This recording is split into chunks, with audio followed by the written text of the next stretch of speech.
Hello and good evening, everyone. Happy Friday. Congratulations on making it to Friday night. So tonight, my husband Russ and I celebrated his first full week at his new job. And we went to dinner and toasted and celebrated all of his hard work. Russ is going back to school to become a teacher. He is working at Central Catholic School in Billings, and he is coaching Skyview boys soccer. He's doing a lot of things, and this was the first week where all of those things were happening at the same time, and it was worth celebrating. My husband and all of his hard work was worth celebrating. Another thing that I am excited about that is coming up, if you follow me on Facebook, which many of you do, is it is almost September, and that means, you guys, that it is going to be fall very soon.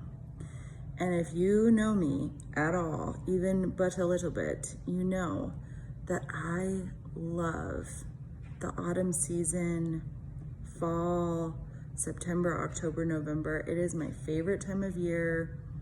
I love to celebrate the fall.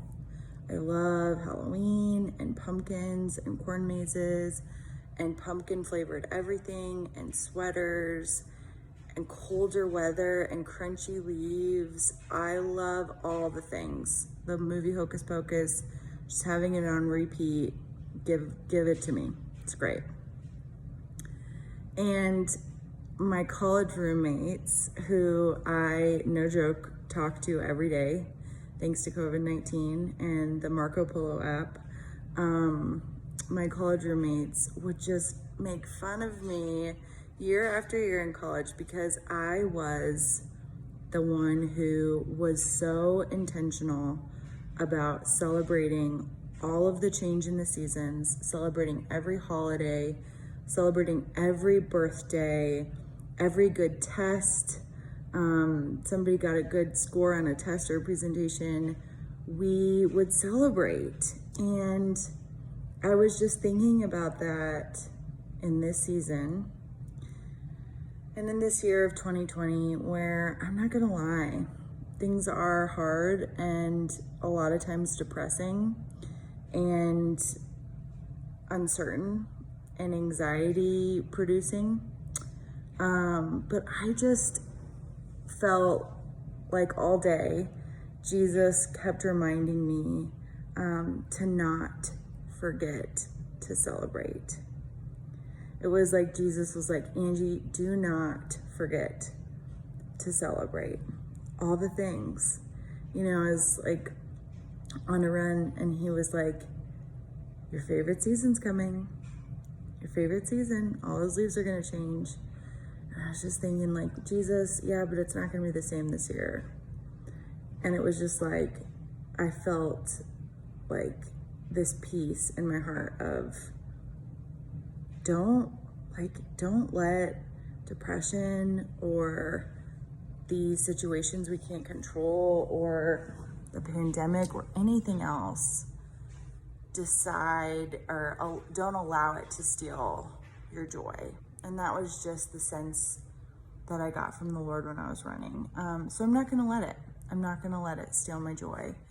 I am not gonna let any of the pain and the hardship of this year keep me from celebrating.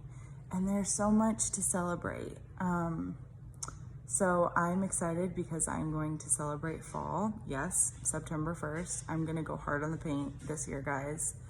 And it's so funny because it's like, not even in a pandemic, especially because we're in a pandemic, I say we celebrate all of it.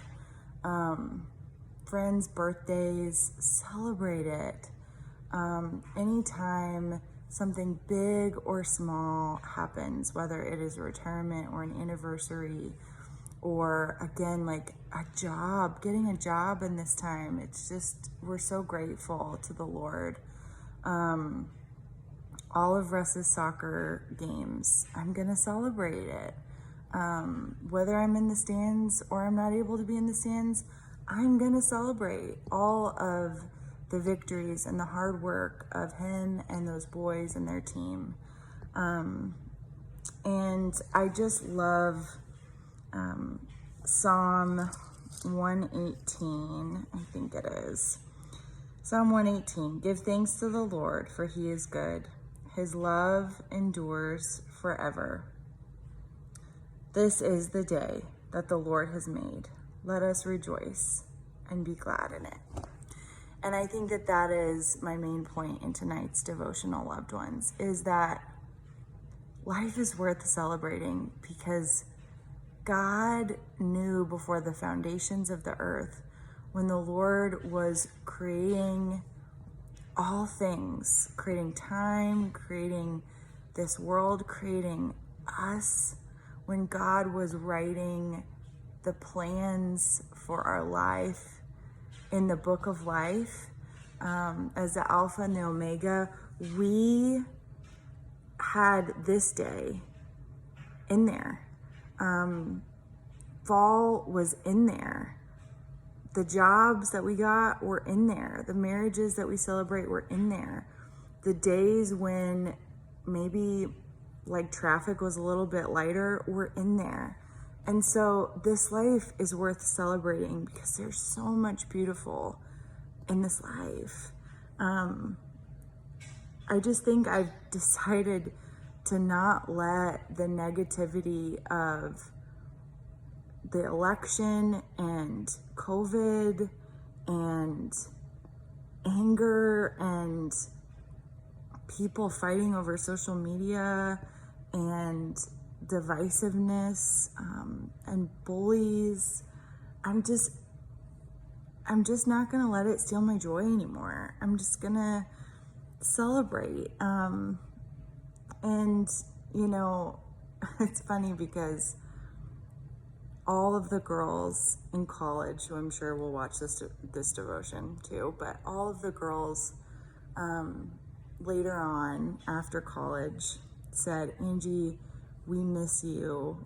A, we miss living with you, but B, we miss all of the decorations and all of the mandatory fall festivities and all of the events that you would have us go to and all of the times that you forced us against our will to take pictures and make those memories, because those were the greatest memories because we were intentional about making them.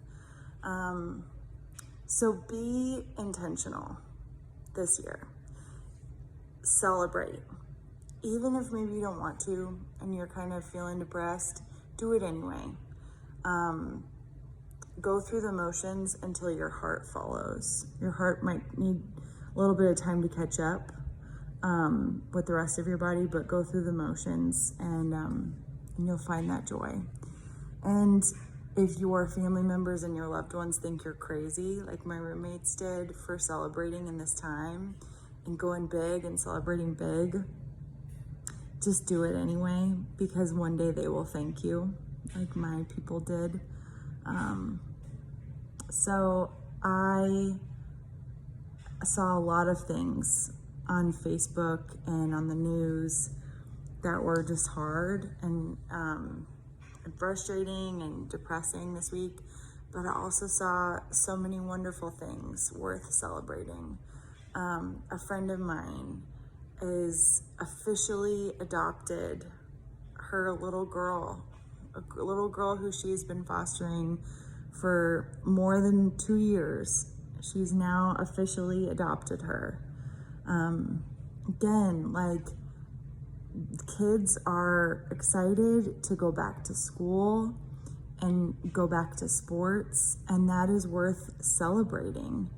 In the midst of hardships in the hospitals, so many people I know are getting good test results and successful surgeries and getting to ring those cancer bells of being in remission. Babies are being born. There's so much to celebrate, even in the midst of the 2020 pandemic. So let's celebrate it. Let's celebrate all of it.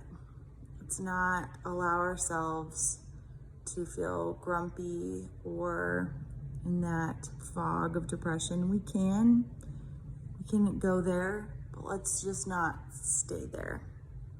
And let's choose joy, because this is the day that the Lord has made. So let us rejoice, celebrate, and be glad in it. I love you all.